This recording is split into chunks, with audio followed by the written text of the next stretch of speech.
Eis que a Virgem conceberá e dará à luz um filho, e o chamarão com o nome de Emanuel, o que traduzido significa Deus conosco. Felizes os que têm fome e sede de justiça, porque serão saciados. Felizes os misericordiosos, porque alcançarão misericórdia. Ai de vós, escribas e fariseus, hipócritas, sois semelhantes a sepulcros caiados, que por fora parecem belos, mas por dentro estão cheios de ossos de mortos e de toda a podridão.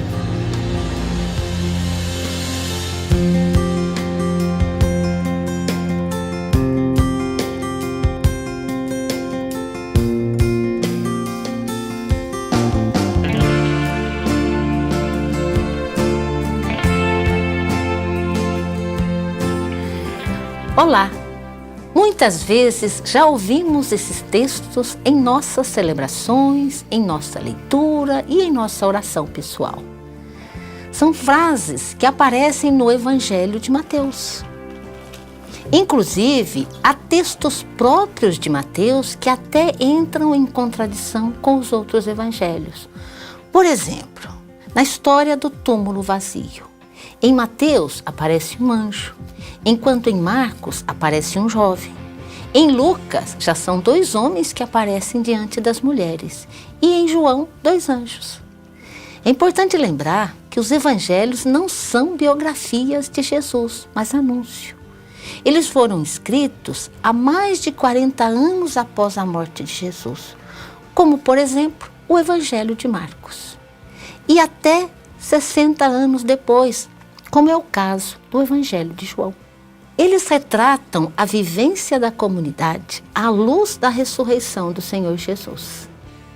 As comunidades cristãs, com a fé em Jesus Cristo, o Filho de Deus, acolheram, reinterpretaram e transmitiram os principais fatos de Jesus a partir de suas realidades. Por isso, cada evangelho possui textos exclusivos e são diferentes em sua forma de narrar os acontecimentos. Para entender o texto, é fundamental ter algumas informações gerais sobre cada evangelho e responder quem escreveu o texto, o que foi escrito, para quem, quando e onde foi escrito.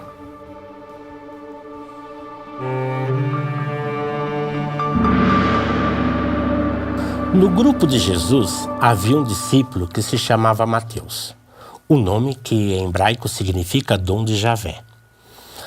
Segundo a tradição da igreja, o autor do evangelho seria esse Mateus, porém a discussão continua. A questão do nome do autor não é tão importante, pois antes de sua redação final, os evangelhos foram ensinamentos catequéticos orais e escritos sobre palavras e os atos de Jesus. A formação como o Evangelho chegou até nós é obra de um redator que organizou os documentos já existentes e elaborados comunitariamente. No caso de Mateus, o grupo de redatores seria alguns escribas que recebem destaque e são apresentados como discípulos de Jesus no Evangelho de Mateus. Por exemplo, Mateus, o capítulo 23, no versículo 34, nos diz assim: Por isso vos envio profetas, sábios e escribas, os quais estavam convencidos e acreditavam que Jesus era o Messias prometido pelas Escrituras. O Evangelho foi escrito para a comunidade em que vivia o autor, provavelmente na Antioquia da Síria, por volta do ano 85 d.C., no fim do século I. Nesse período, a autoridade judaica, o grupo de fariseus com as sinagogas, começou a intensificar sua perseguição contra os grupos de judeus de tendência e tradições diferentes, especialmente os grupos cristãos da diáspora.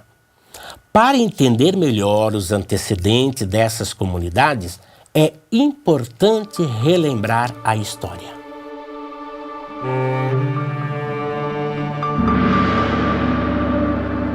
As raízes do Evangelho de Mateus, na verdade, está vinculado com a guerra dos judeus contra o Império Romano, nos anos 66 a 73 depois de Cristo.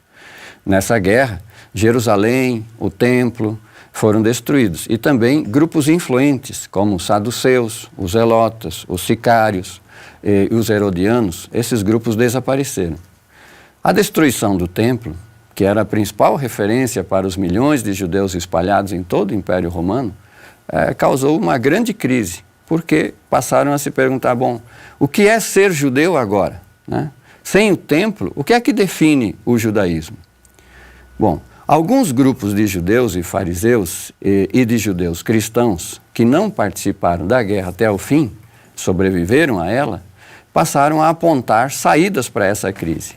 De um lado, nós tínhamos os judeus fariseus que se estabeleceram em Jâmnia. Eles apontaram as sinagogas e a observância da lei como as instituições centrais para a reorganização do judaísmo sem o templo.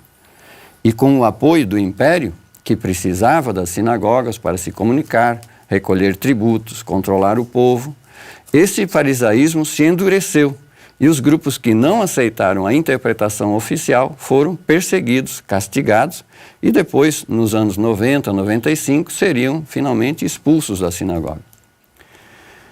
O Evangelho de Mateus aponta que a saída está em interpretar a lei, sim, mas a partir da justiça e da misericórdia na ótica do Messias Jesus. É a proposta alternativa, dada por aqueles judeus cristãos que fugiram da guerra e se integraram nas comunidades constituídas por judeus da diáspora e também por gentios convertidos, comunidades que existiam em torno de Antioquia da Síria. Ali nessas comunidades, inclusive, eles foram chamados de cristãos pela primeira vez. O Evangelho de Mateus foi escrito antes do conflito final que vai acarretar na expulsão, mas bem dentro de todas essas lutas e discussões que precederam a expulsão.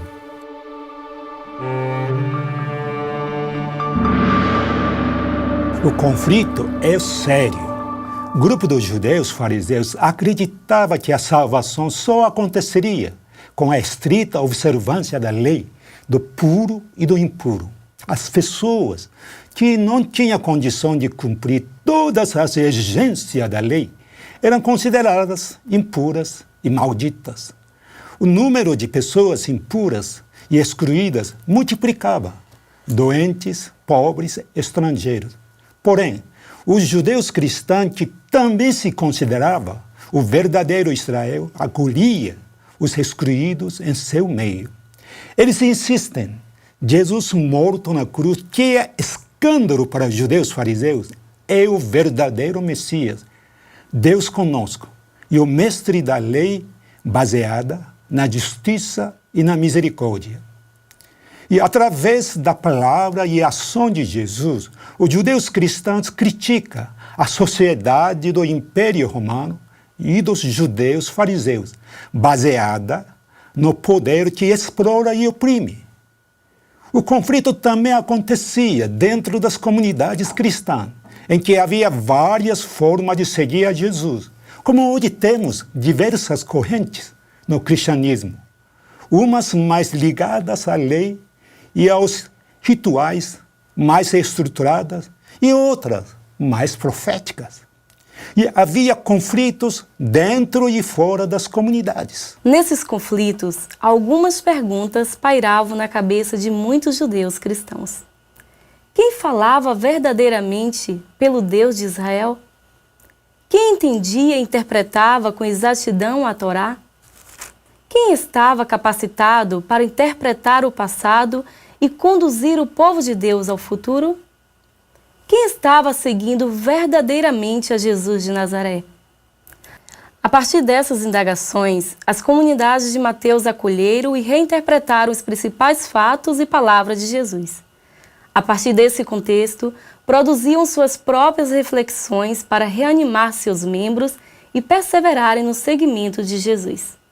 Assim, o Evangelho de Mateus nasce a partir da resistência de uma pequena comunidade de pessoas fiéis a Jesus, sinal da presença salvadora de Deus e de seu reino.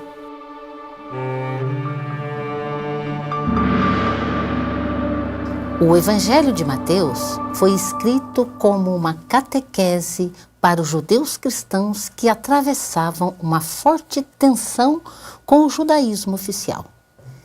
Era um grupo minoritário, frágil, oprimido pelo império e pelas autoridades judaicas. Por isso, o Evangelho de Mateus foi estruturado a partir de 5 livros, com uma introdução nos capítulos 1 e 2 e uma conclusão narrando a morte e ressurreição de Jesus nos capítulos 26 a 28. Cada um dos 5 livros traz 2 partes, uma narrativa e um discurso. Ao todo, são 10 partes. É uma forma de Mateus relembrar às comunidades a lei. O Pentateuco, composta com 5 livros, Gênesis, Êxodo, Levítico, Números e Deuteronômio. E as 10 palavras do Sinai, ou ainda os 10 mandamentos. Introdução. Jesus dentro da história do povo de Deus. Um novo começo dentro de um novo êxodo. Primeira parte. A justiça do reino de Deus. Jesus anuncia o reino de Deus. O sermão da montanha, condições para entrar no reino. Segunda parte. Uma justiça que liberta os pobres. Os milagres, sinais do reino, a missão. Como anunciar o reino. Terceira parte. Uma justiça que provoca conflitos. As reações diante da prática de Jesus. As parábolas do reino, o mistério do reino. Quarta parte. O novo povo de Deus. O seguimento de Jesus, a comunidade dos seguidores, sinal do reino. Quinta parte. A vinda definitiva do reino. O reino é para todos e todas. A vigilância, o futuro do reino. Conclusão, a Páscoa da libertação, paixão, morte e ressurreição. No Evangelho de Mateus, Jesus é apresentado como o verdadeiro Messias da justiça, o novo Moisés que ensina a prática da lei. Mas a partir da misericórdia e da justiça, para construir um reino no qual todas as pessoas necessitadas são acolhidas. É uma justiça que vai além do ritualismo e da estrita observância da lei.